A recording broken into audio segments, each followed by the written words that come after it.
Welcome to Peaceful Power Project, a podcast dedicated to physical, mental, and emotional health and well-being. Today's episode is a solo episode. This is already take two, and it will be the last take as I embrace being perfectly perfect, see, even that, perfectly imperfect and just telling a story. This story is in honor of today.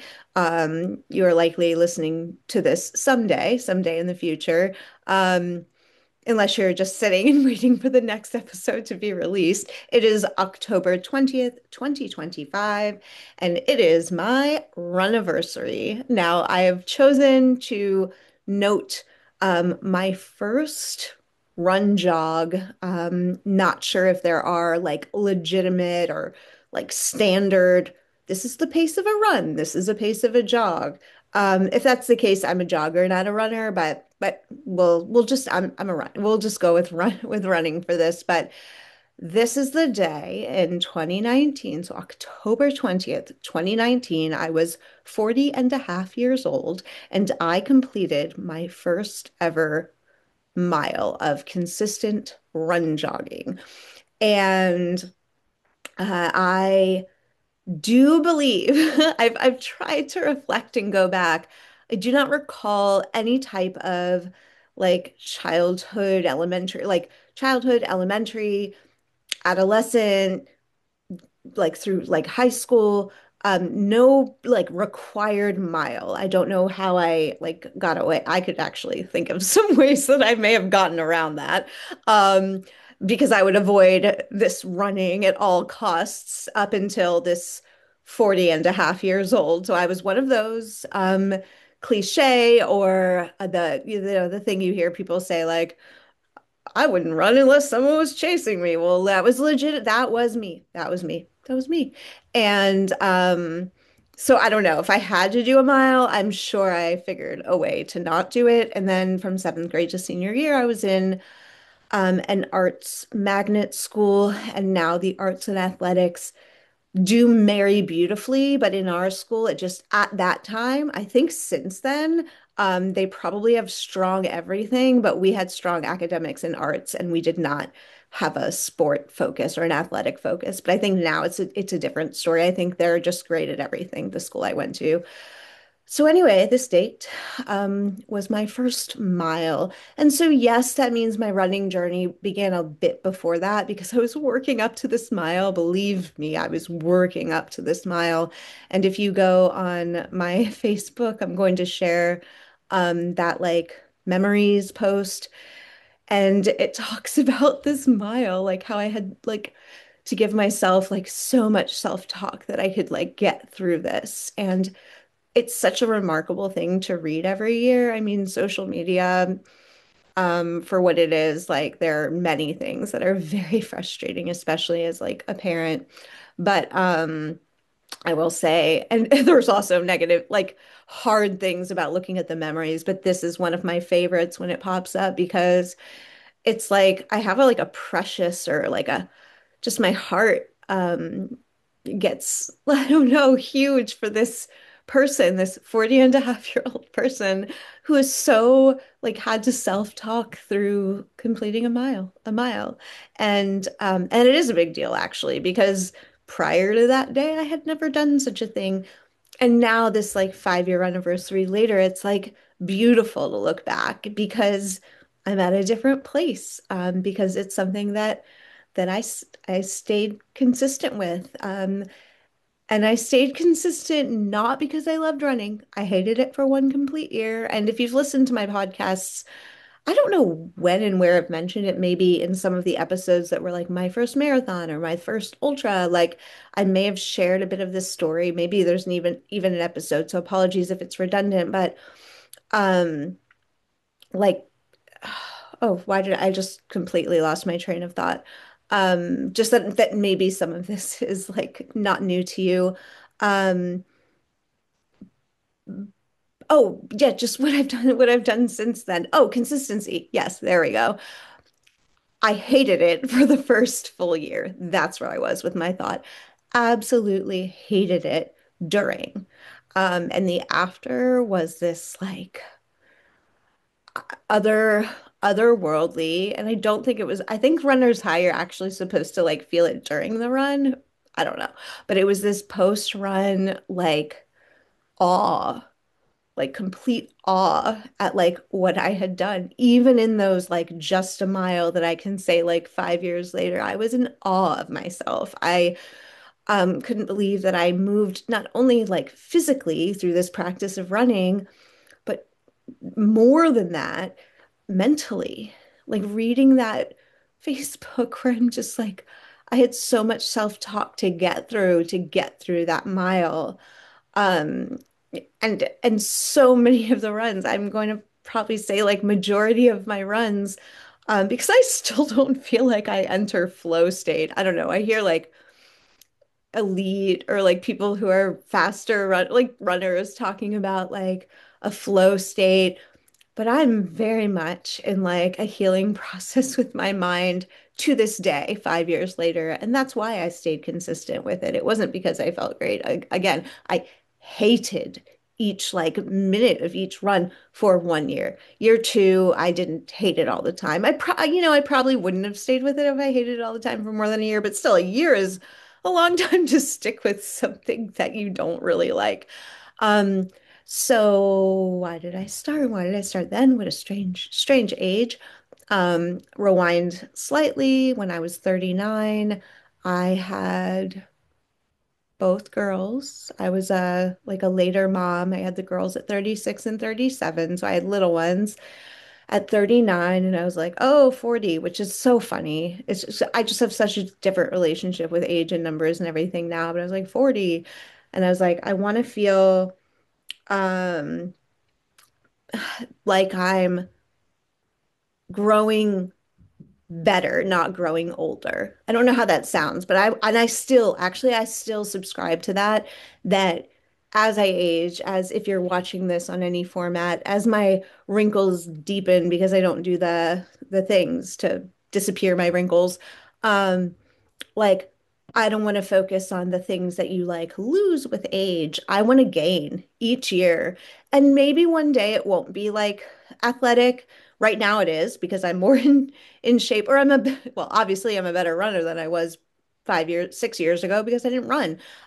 And I don't know how much like in shape because my strength is a little off, but like I'm probably fitter and more in shape at 46 than 25, right? And I want to continue that, but eventually it probably won't be a fit thing. It'll be a smarter thing or becoming bilingual.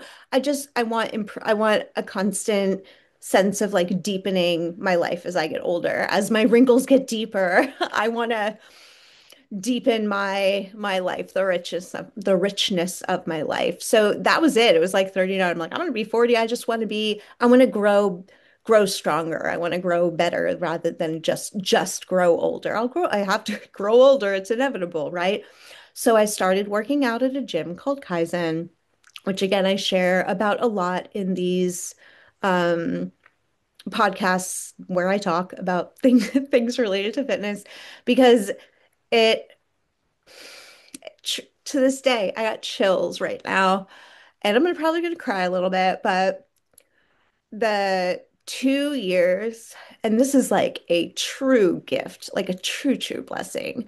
The 2 years that I got got to when my girls were baby and toddler, right? And my mom watched them like during these times 3 days a week for 2 years and I we traveled once and I think I did like online or I remembered their programming like I was so consistent with this I mean you call it like a gym or a boutique gym or a strength training gym or a kettlebell gym or a strong first gym. I don't know what you call it, but it was like and oh it is it still exists. It's still in Florida, I believe Palm Beach Gardens now, and Ryan Usher is the owner there, and John Brown, who is also one of my trainers, has a CrossFit gym in Colorado, so check that out. And then Sydney, who is one of my trainers, also has her own space in Florida, South Florida as well. So please just check them out. It still exists, but it doesn't exist in my life. So I look upon that time with like the greatest fondness in the entire world. Actually, before they were Kaizen, I joined them at some other little space and I held this like baby kettlebell. And this is coming from no athletic background. Okay, yes, I've been a yoga teacher, but yoga is not athletics to me. And I was extremely mobile and flexible and tiny and like weak, honestly. And I held this kettlebell up high. It was, I don't even know, it was the baby pink one. It was a tiny amount of weight. I don't even know. My arms like quivered and shook. It was, oh my goodness. I mean, yeah, it's remarkable, like where I came from to where I am now. And not in comparison, because I don't even know what I could hold up in a kettlebell. And I just discovered this like with Kaizen and the definition. I guess I can look because I'm not going to share a screen. I want to get it right. Define Kaizen, a Japanese philosophy that translates to change for the better or continuous improvement. All right, continuous improvement, which is exactly what I experienced. And baby Belle, little baby, skinny arms shaking until I growing into this like stronger human, building confidence, feeling like a strong mom. Some of these kettlebell weights, like when I was focused on that, I did get very strong. I'm again not there now, but I'd be like, this bell weighs what my toddler weighs. This is Lila's weight. And it was quite remarkable, like mentally, physically, emotionally, all of the above. Well, I don't know, 1.5 years into that. I don't know the exact timeline, but they were participating in the Susan B. Komen breast cancer 5K walk run. I was like, yes, absolutely. I'm in. I've never run. And this is part of my story too, where I can give another shout out to an extraordinary human, Katie Usher, wife of Ryan Usher, who now owns Kaizen, Mula Bandha, is it PT? Again, in gardens, they share a space. Okay, so I'm like, yeah, let's do this. Couch to 5K, put it on my phone, get out there, run 3 steps. Mind you, I'm probably like a year and a half postpartum from COSAT, 2 years. Again, the timeline is, I guess I could figure it out because I know the years of everything. A lot not recent postpartum. So I was well over a year postpartum. I go to take my first little jog, 15 seconds later. And I guess if you're sensitive to, this is not going to be super graphic, but um, and I looked at the analytics of the podcast. It looks like I have a lot of female listeners, but I don't know. Anyway, 15 seconds in, I have pelvic floor dysfunction. So maybe Google that or just I peed myself. And this happened every time I went out. And I was like, like, what is this? I did not understand. I had no signs of dysfunction. I didn't know anything was wrong. And something was very wrong. And so just by trying this thing called running, I learned so much about my body, saw Katie Usher. She worked with me in very little time. I was running with a strong pelvic floor and then continuing with Kaizen, just a strong, you know, core, right? But anyway, that was like, oh my goodness, if I never started this thing, I wouldn't have known like what was going on with inside, like it with my body. So that was pretty remarkable. So then I was off to the races, so to speak. Went to the shoe store. And I know that I've shared a bit of my minimal footwear journey with people, and people will have their own pushback. That's fine. You do you.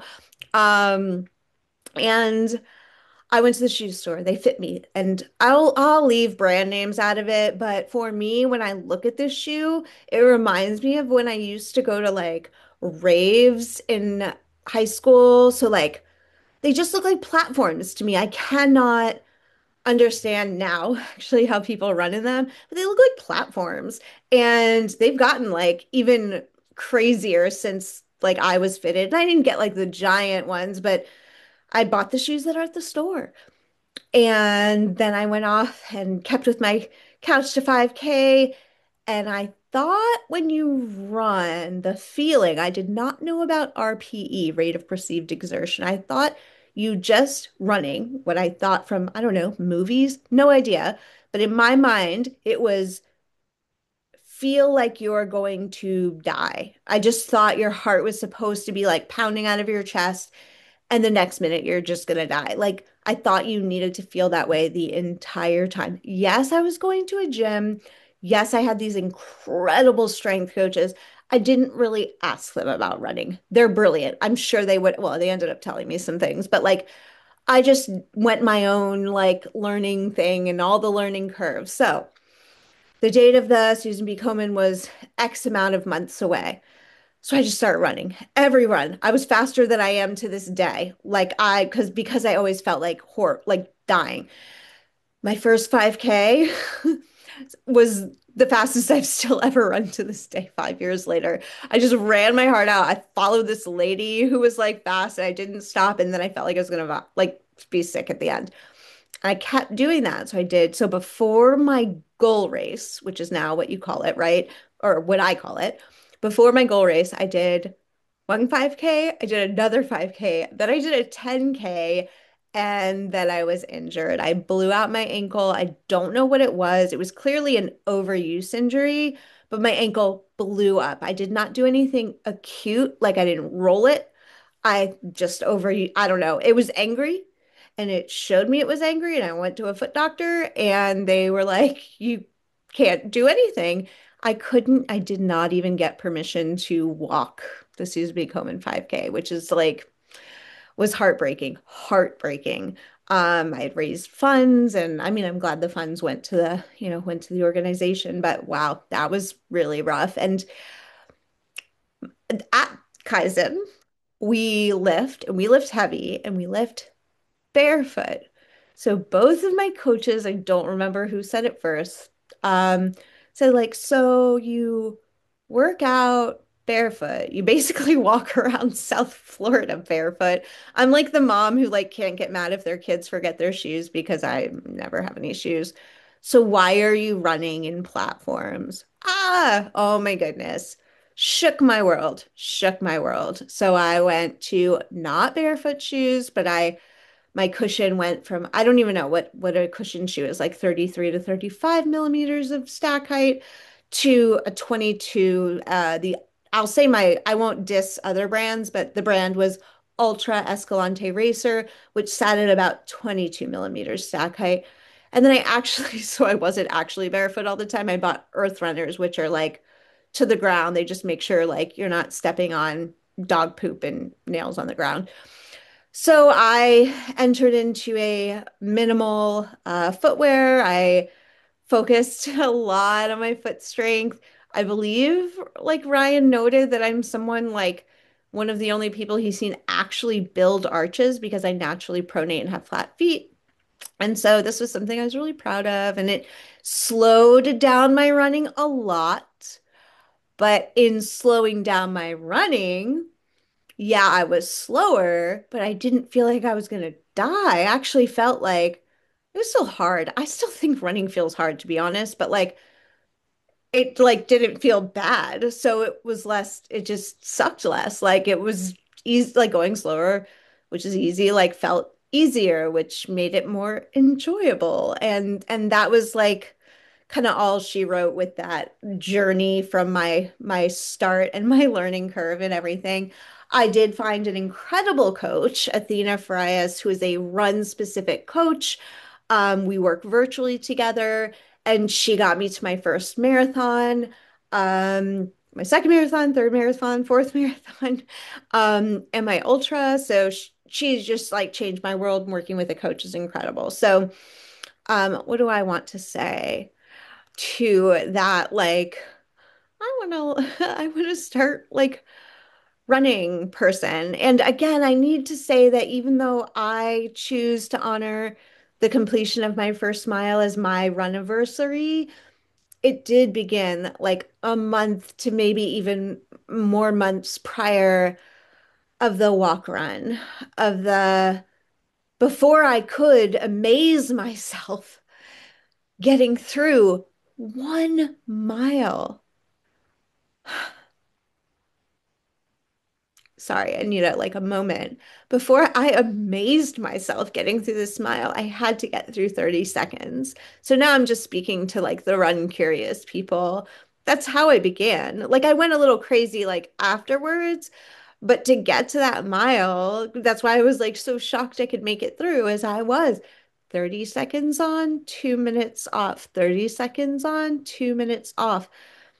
And learning to trust myself, learning that less is more, and not just in cushioning shoes and like, oh, it's so easy to get. And I think we should all treat ourselves and buy cool running gear and the watch. I love my watch. I have a great watch.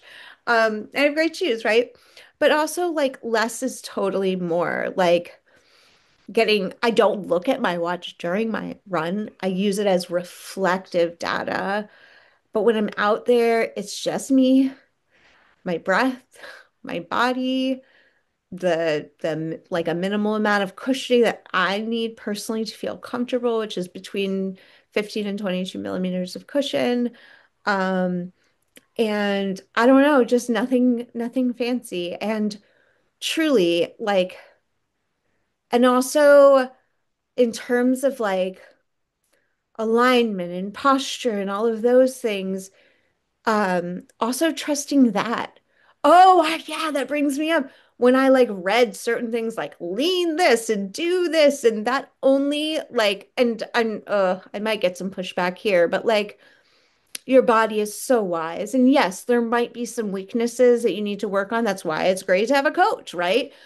But to say everyone have a forward lean when you have like different areas that your body has weaknesses in and that you're overcompensating in other areas, there is no one size fits all cue, right? It's all very specific to you. So if you're interested in getting out there and joining the like world of whatever, running, jogging, run, walking, all of it, it's all like this beautiful and you know it's part of even why Peaceful Power Project is physical, mental, emotional health and well-being. And that is what this practice is for me, right? You go out there, move your body in a way that challenges the mind, that like I was going to say confronts your emotions, but that embraces emotion. Um, and your body is the vehicle for that. That physical activity is the vehicle for that. Whatever starting point you are, a challenge can look really different.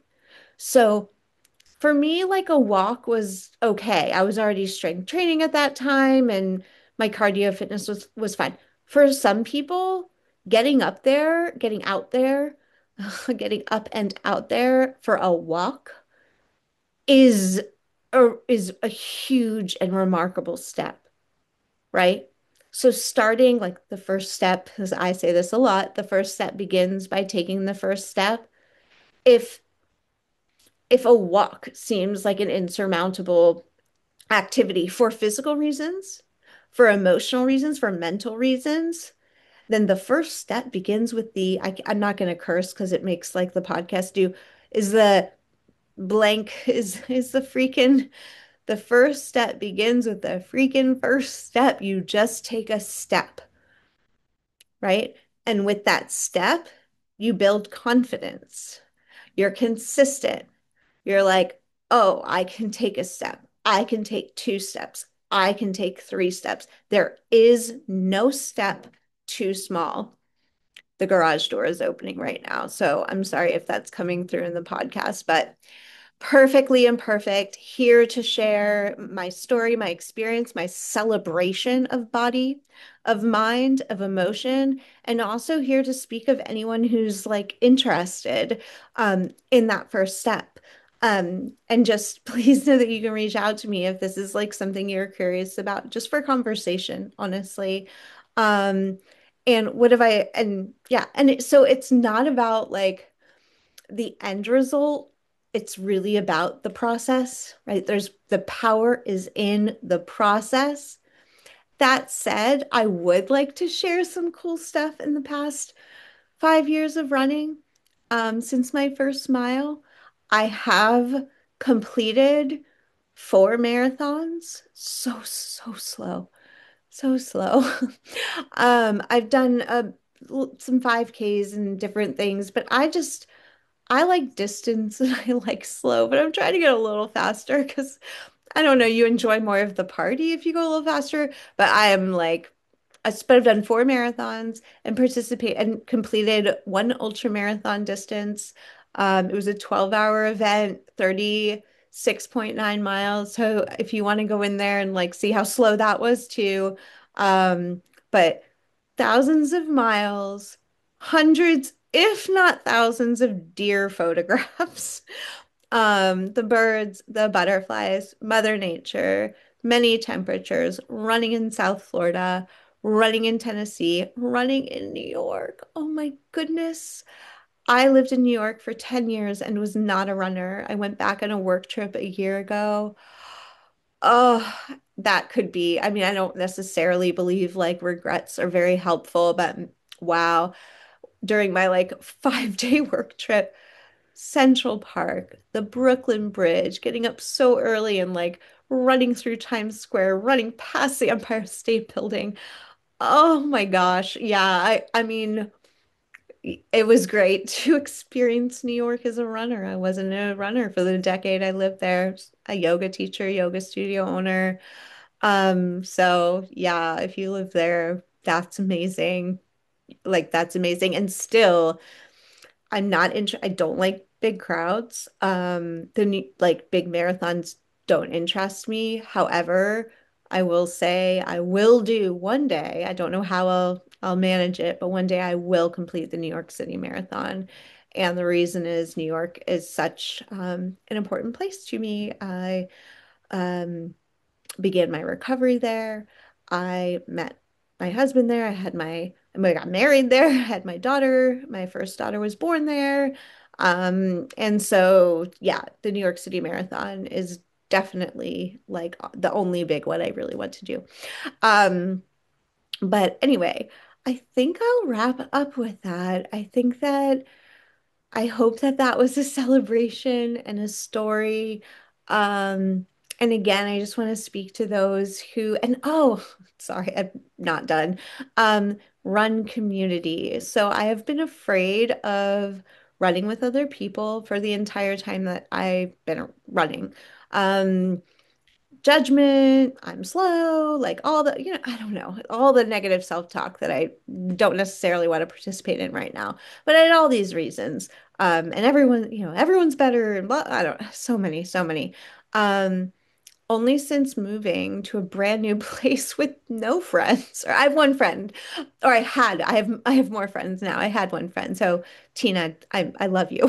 You're my friend. But I knew like one person when we moved here. And so getting into the Facebook run community honestly connected me with one of my very best friends here. Another friend I met who I love randomly on a trail.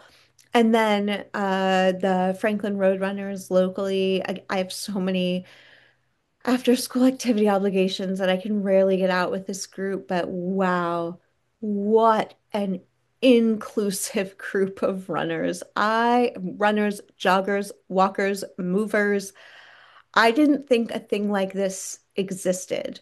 Um, that yeah, like you can go and so my first time there was coming back from taking a little time off. It wasn't it actually technically wasn't an ultra, but I did a 50K in 2 days, and that was a lot of mileage on my body.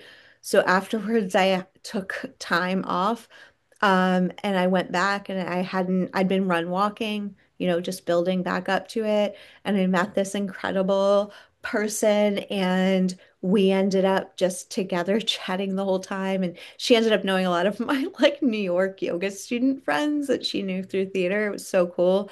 And then I could sneak in there for not the whole time and I would I just wanted to, connect with this community. So I would walk with the walkers, and talk and have to turn back a little early to get back to the picking up from the after school activities. But what an inclusive community. If I wanted to go out there and even like, if I'm training for something specific, you just kind of hang out with someone who's like similar. And then if you leave, if you depart, there's always someone there to make sure you don't get lost, which is like such a gift too. I've like literally never experienced a community like this. Um, yeah, yes. So, and I know that there are run clubs, and I know there's an amazing trail run club here too, the Dirtbags. I attended one run, and even then, I didn't run with anyone. I was super intimidated, so I like really hung back, but I ended up following this group, and they were nice. They said nice things, like they were nice to me, but I kept like far enough because again, I was really intimidated. And then at the end, we go and there's like all this yummy food. Oh my goodness. And I looked at my time and I had never trail run even close to the pace that I was just because I was trying to keep up because I didn't want to get lost, basically. So yeah, really great like running communities in the area that I'm in now, which I'm super grateful for because even after being here for a year and a half, I'm still very much like new, still new. Um, and so really grateful for that. So I hope that you, wherever you are, if this is something you're interested in, if there was ever like someone I waited 4.5 years before I found a run club. So my wisdom is like, don't do that. Um, I don't know what your local run club is like, but just checking in, inclusivity, see like I just hope it's as amazing as ours here. Um, yeah, let me think if there's anything with that. Yeah, it's just been an incredibly life-changing experience that I want to celebrate. I feel like every run is a celebration. It's a celebration of my body. Holy moly, I can like do this. I can move like this. And again, I am slow moving, but it's amazing. It's remarkable. I'm so grateful and so fortunate. And that I can fight like lack of motivation and like I can fight all my negative self-talk by getting through getting through a run, getting through a training season. Getting through getting that first step, like getting through stepping out for the very, first step. Um, that is something to celebrate. That you're that my body can do these things, that my mind can carry me, and that I'm able to move through these emotions with these tools and experience life, experience nature. Oh my goodness, we are approaching winter. I don't know what I did not do good last year. I was on the treadmill a lot. I love to be outside. I love nature, but I'm a body who like cold is it actually it's not maybe it is painful. I don't know. We'll see. It's painful, but it's also I hold a lot of tension with coldness. So I'm wondering if I can work through it this year. But another thing that running has given me is this like a connection with nature like no other. And if you follow me on any type of social media, you will see countless pictures of yes, deer, deer, that's my number one. And then these birds here, owls and hawks, and it's just so extraordinary. But yeah, the deer. I just love it so much. It's just, I don't know what it is. It just lifts my spirit and the changing seasons of now living in Tennessee, but also running along the beach and the sunrise and just this stuff of life that is greater than us, this nature that is like wondrous and miraculous. And so running has deepened my connection with Mother Nature as well. So so many things. I think if I keep like pausing and thinking I could go on forever, I have no idea how long this is. Um, but I'm just grateful for whoever made it this far. I can think of two people who might have made it this far. And yes, you know who you are.